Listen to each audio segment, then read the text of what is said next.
Halo teman-teman, selamat datang di Asinkronus Ekonomika Industri 1. Pada kesempatan kali ini saya Fajri selaku instruktur pada mata kuliah ini akan menyampaikan lanjutan latihan 2 untuk soal nomor 8 F dan G. Nah, kenapa kita pisah? Karena F itu memiliki step yang sama dengan sebelumnya, gitu ya. Nah, hanya saja nanti untuk pendekatan G-nya, saya akan menggunakan alternatif yang lain selain P sama dengan MC, gitu ya. Nah, kira-kira itu supaya Anda tahu, oh ini dari perspektif ini dan satunya dari perspektif ini, gitu kan. Nah, oke, untuk yang F Anda diminta untuk ulangi C sampai dengan E. Dengan tambahan N itu sebesar berapa ya, itu 200 ya. Jadi kita punya N barunya adalah 200. Nah, kemudian yang G itu adalah Anda diminta menghitung surplus konsumennya berapa. Ya. Nanti Anda bisa menggunakan luas segitiga atau menggunakan integral. Oke ya. Nah, kira-kira begitu. Nah, selanjutnya kita akan exercise dulu bahwasanya di sini untuk yang F nah itu diketahui delta N itu adalah 200 ya kan? Dan TC masih sama, TC-nya tidak akan berubah ya. Plus 10 Q plus Q kuadrat gitu ya. Terus kemudian QD-nya itu tidak lain adalah 16.000 min 200 P seperti ini. Nah, eh, apa yang bisa Anda kerjakan ini pada step ini? Nah, kita harus memperhitungkan dulu N-nya untuk yang F mirip dengan J. Saya nyatakan begini aja ya. FC seperti ini. Jadi kita harus menghitung N totalnya baru. Nah, berarti N ditambah delta N. Nah, berarti di sini N-nya 800 ditambah 200. Maka N totalnya adalah 10.000. 1.000 atau 10.000 ya? 1.000. Ya, keliru ya, 1.000. Nah, 1.000. Oke. Nah, Anda diminta untuk memperhitungkan yang C-nya. Yaitu C-nya tadi. Ya. Nah, oke ya. Yang ditanyakan itu C itu apa? QS. Anda diminta untuk menghitung QS. Nah, QS itu sama dengan N dikali Q. Ya. Nah, Q yang di sini adalah Q yang kita dapatkan dari MC. Ya. Berarti Q-nya harus kita dapatkan dari MC. Q ini dari MC. Ya kan? Nah, Q-nya dari MC. Berarti kita punya MC, shortrun MC itu sama dengan 10 plus 2Q tadi ya. Nah, aturannya adalah P sama dengan MC. Nah, berarti kita punya P sama dengan 10 ditambah 2Q, maka P min 10 per 2 itu sama dengan Q ya. Putar-putar pindah-pindah aja ya. Oke, selanjutnya baru Anda bisa menentukan ini QS-nya. Berarti QS-nya sama dengan N besar dikali Q. Berarti QS-nya sama dengan N besarnya berapa? 1000 dikali P min 10 per 2 ya. Berarti QS yang baru adalah 500 P min 5000. Kok bisa Anda coret-coret aja, ini kan masukkan kalikan dalam. Nah, ini adalah QS yang baru. Ya, QS barunya ini. Saya kasih pembeda ya, ini baru. Karena untuk membedakan dengan sebelumnya. Nah, ini untuk yang FC-nya. Udah selesai ya FC-nya. Nah, sekarang kita kerjakan untuk yang F sama dengan D-nya. Berarti keseimbangan ya kan, keseimbangan pasarnya berapa? Ya, berarti QD sama dengan QS gitu ya. Nah, berarti QD-nya tadi 16.000 min 200P sama dengan 500P min 5.000. Ya kan, pindah ruas berarti 16.000 ditambah 5.000 sama dengan 500P ditambah 200P. Maka 21.000 sama dengan 700P. P. Coret-coret, coret-coret 30. Maka P-nya sama dengan 30. Ini ya. Nah, P-nya sama dengan 30, berapa barang yang akan dipasok? Ini boleh Anda sama dengankan P sama dengan MC begitu nanti.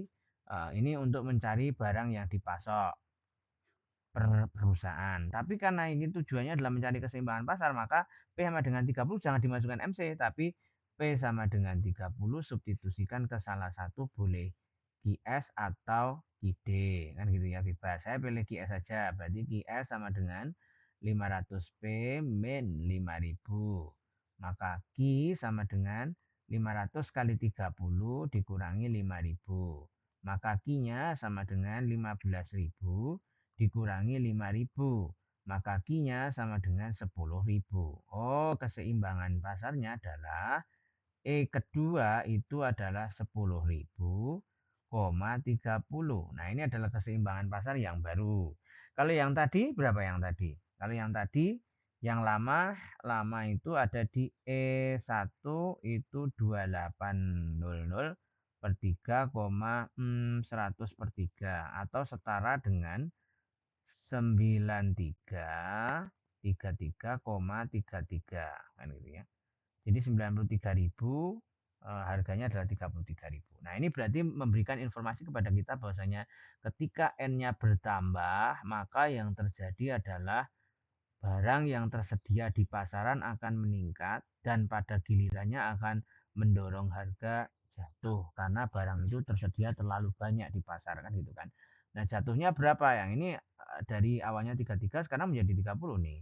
Nah, kalau digambar dalam diagramatis, nah ini kira-kira seperti ini kan. Nah, ini Q, ini P-nya. Nah, berarti seperti ini ya. Nah, ini QS, QS, Sotran QS. Sotran QS ini ide. Nah, awal mulanya di sini harganya berapa itu 33.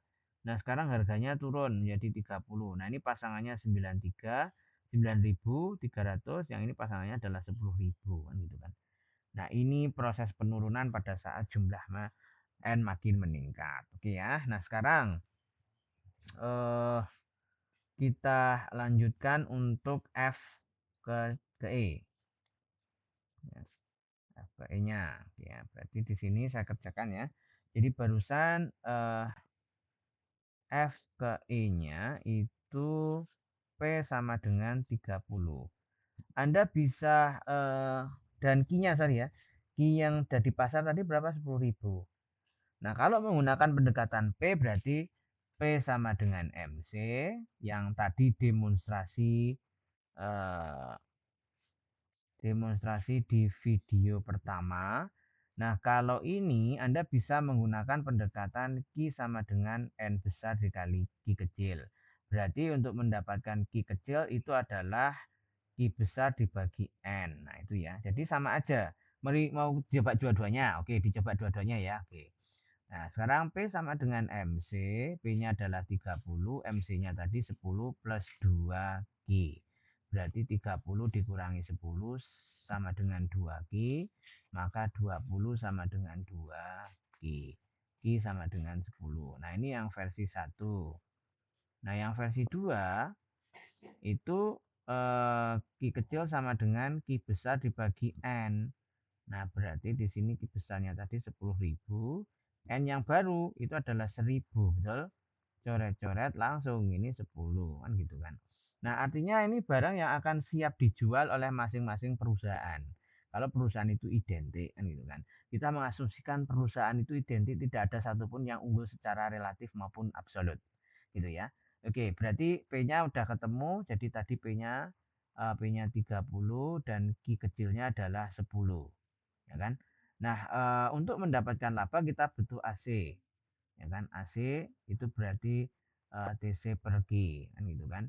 Nah, berarti AC-nya itu tidak lain adalah 100 ditambah 10 Q ditambah Q kuadrat per Q.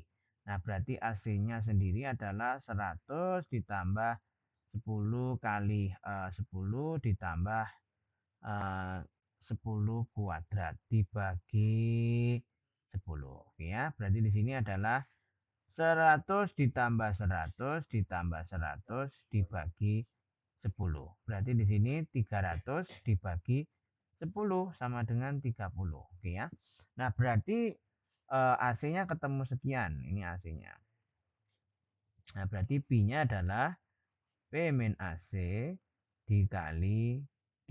Ini ya. Berarti B-nya sekarang adalah 30 dikurangi 30 dikali Q-nya tadi 10. Nah, berarti sama dengan 0.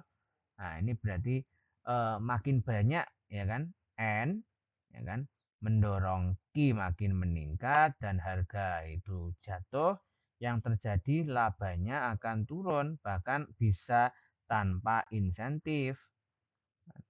Artinya labanya laba normal. Jadi, masuknya produsen baru ke dalam pasar tidak menjamin mereka untuk mendapatkan laba lebih baik, gitu ya, dibandingkan periode sebelumnya, gitu ya. Itu kesimpulannya untuk yang soal F bagian E. Nah, sekarang kita lanjut ke F bagian ya, F bagian ya aku nggak bisa enter ya.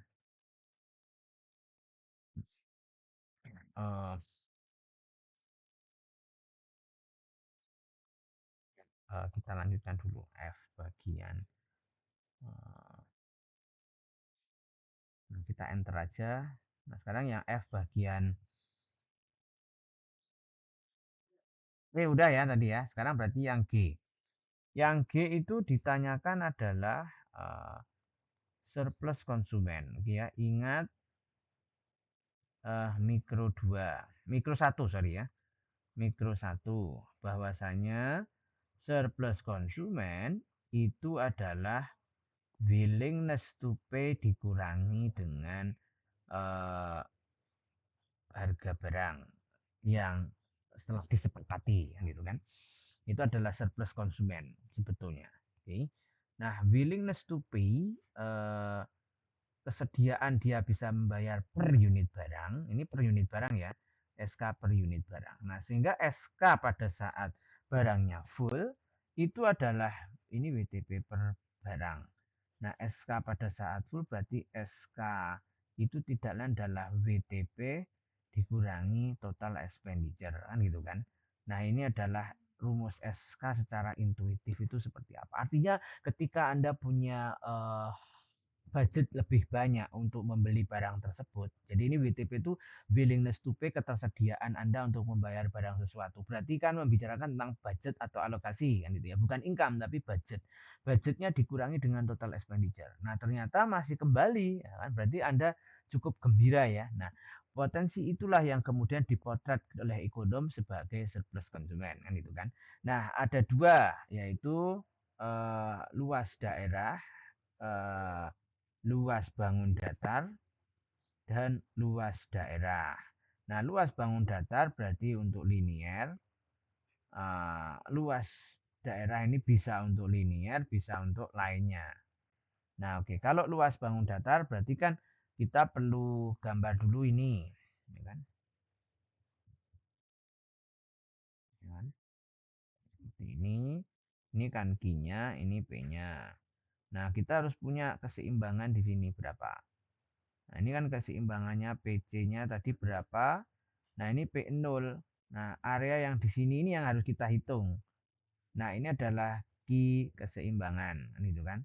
Nah, berarti kalau begitu menghitungnya adalah surplus konsumen itu sama dengan luas segitiga ini, berarti ini E gitu ya. Luas segitiga segitiga apa nih? P0, PC dan E kan gitu kan. Nah, ini kalau luas segitiga. Atau aturan lain berarti bisa surplus konsumen itu sama dengan, berarti dengan menggunakan pendekatan integral 0 sampai QE, berarti fungsinya harus Q juga dalamnya, berarti caranya adalah 0 sampai QE gitu ya. Itu berarti fungsi P demand dikurangi dengan PE.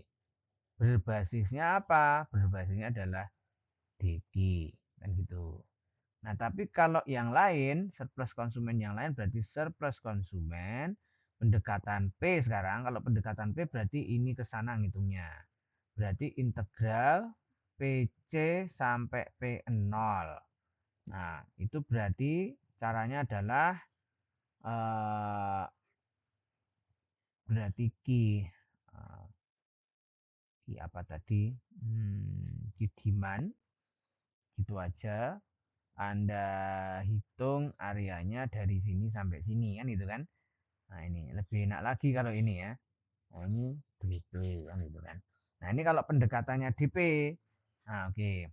Jadi saya akan coba tiga-tiganya aja ya nanti biar kalian bisa paham. Oke, yang sini tadi kita punya fungsi permintaan. Ini berarti ini P ya kan? Misalnya saya potong seperti ini. PC-nya tadi berapa? 30. Dan ininya berapa? Itu 10.000. Kalau nggak salah ya. Nah, KID-nya tetap nggak ada perubahan. KID-nya itu kalau nggak salah 16.000 dikurangi 200 P. Nah, pada saat barang yang dijual tidak ada, berarti kan 0 sama dengan 16.000 min 200 P, maka pindah ruas berarti 200 P sama dengan 16.000, maka P-nya sama dengan 80. Oh, ini berarti 80 maksimumnya. Nah, titik potong ini. Nah, Anda bisa menghitung ini sekarang. Berarti dengan menggunakan SK luas segitiga, nah itu berarti luas segitiga berarti sama dengan setengah kali alasnya adalah 10.000 dikali tingginya adalah selisih ini. Nah, berapa selisihnya adalah 50 ya. 50. Coret, coret. 25. 25 kali ini berarti surplus konsumennya adalah 250.000. Nah, ini surplus konsumen secara sederhana. Nah, bagaimana dengan menggunakan integral? Lebih gampang lagi sebetulnya, gitu kan? Nah, kok bisa, ya kan? Coba aja. Nah, sekarang kalau versi integral yang pendekatan Q, berarti ini versi integral. Ya, yang menggunakan integral kan saya beri nilai poin plus ya, gitu ya. Oke, surplus konsumen pendekatannya Q.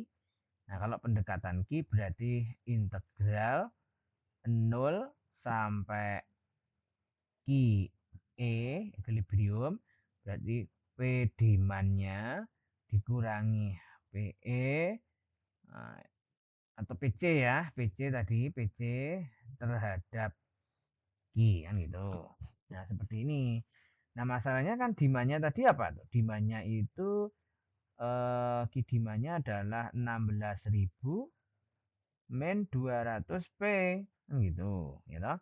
Nah, ini pindah ruaskan ke sini berarti 200 P itu sama dengan 16.000 dikurangi Q kan gitu ya. Berarti P-nya sama dengan 16.000 dikurangi Q dibagi 200, maka P-nya sama dengan berapa itu? 80 min 1/200 Q seperti ini ya kan. Oke, nah ini silakan dihitung. SK-nya berarti sama dengan integral 0 sampai 10.000. Ya, berarti di sini P-nya adalah 80 min 1/200 Q dikurangi PE-nya berapa? PE-nya tadi 30 ya. Oke, 30. Nah, benar ya. Harga keseimbangannya adalah 30. Oke. Berarti sekarang saya punya nih SK-nya. Oh, SK-nya itu sama dengan integral 0 sampai 10.000. Nah, 80 kurangi 30 berarti 50 min 1/200 Q terhadap Q. Seperti ini ya. Nah, berarti SK-nya itu sama dengan integralkan sekarang. Integral dari angka terhadap X, maka jawabannya adalah AX plus C, kan gitu kan. Nah, kalau integralnya X pangkat 1 terhadap X, maka integralnya adalah X pangkat 2, 1/2 plus C. Seperti ini ya, dan seterusnya. Berarti ini kita integralkan, berarti 50 Q min 1/2 ratus, Q-nya pangkat berapa? Q-nya pangkat 2, ya kan? Nah, 1/2 kan gitu kan? 1/2 seperti ini. Batasan 0 sampai 10.000. Berarti SK-nya itu sama dengan 50 Q min 1/400 Q kuadrat, kan gitu. Nah, berarti kita sudah punya berapa angka ini? 0. Jadi jangan putus asa dengan integral itu. Karena nanti kalau misalnya fungsinya agak jelimet, Anda akan kesusahan menghitung luas daerahnya. Karena kalau menggunakan integral otomatis ketemu. Nah, karena ini bawahnya 0, jadi nggak perlu disubstitusikan. Langsung aja. Berarti 50 dikali 10.000 dikurangi 10.000 kuadrat gitu ya, per 400. Ini kuadrat kan. Oke. Nah, saatnya kita hitung, berarti 500.000, ya kan, dikurangi, nah 10.000, 10.000 coret coret begini ya, berarti kan kita hapus dua angka tapi tidak menghilangkan angka yang sebelumnya, berarti 0 0 0 0 kan itu kan. Nah, berarti sekarang tinggal 2 0 lagi, 1 2 segini ya, dibagi 4. Nah, ini ya. Berarti 1 juta bagi 4 berapa? 250 atau berapa? 250 ya. Oke, berarti 500.000 dikurangi 250.000. Nah, berarti ketemu berapa? Ketemu, iya sama, 250.000. Kan gitu kan. Artinya pendekatan integral dan pendekatan luas daerah harus sama nilainya gitu ya. Nah, kira-kira begitu teman-teman. Nah, bagaimana dengan pendekatan yang satunya? Kalau pendekatan satunya gimana berarti? Ada yang tahu? Nah, kalau pendekatan satunya berarti, nah, oke, berarti kan pendekatan satunya ya. Hmm, oke, pendekatan P. Nah, kalau pendekatan P berarti SK itu sama dengan integral, berarti PE sampai P0 kan gitu kan. Dari fungsi QD nggak diapa-apain DP kan gitu kan. Nah, berarti gini, kita hitung integral PE equilibrium, harga equilibriumnya 30, maksimumnya tadi yang sama dengan 0 tadi 80. Nah, ini berarti 16.000 dikurangi 200 P terhadap P, gitu kan. Nah, berarti ketemulah nilai berapa ini, integralkan berarti 16.000 P min, nah ini 200 P kuadrat per 2, ya kan. Batasan berapa berarti? 80 sampai 30 kan gitu kan. Nah, kalau seperti ini berarti Anda bisa masukkan nih, berarti nanti atau langsung dimasukkan satu persatu dulu, ya boleh 16.000, atau langsung seperti ini juga nggak apa-apa, dikurangi dengan 100, B-nya 80 min 30 kuadrat, seperti ini. Nah, berarti saya punya 16.000, kayak kita hitung ya, 16.000 dikali 80 min 50 dikurangi dengan 100 dikali dengan 80 min 50 kuadrat. Nah, ini ya. Berapa ini? 16.000. Oh, berapakah ini?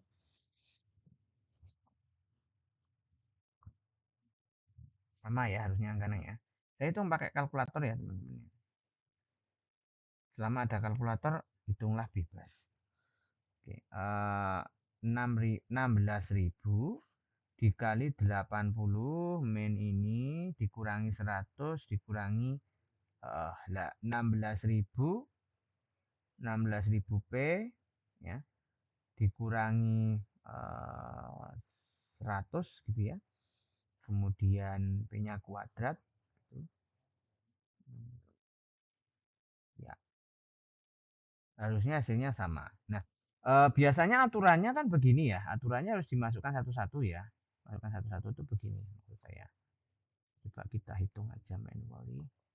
Karena aturannya itu begini biasanya tuh ya. 16.000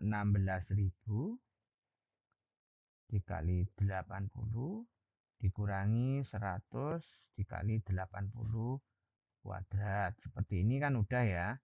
Nanti baru dikurangi dengan 16.000 kali 30 dikurangi 100. P-nya tadi adalah berapa itu 30 kuadrat seperti itu ya. Dan nanti hasilnya juga harusnya sama ya. 250.000. Nah, itu kira-kira begitu teman-teman.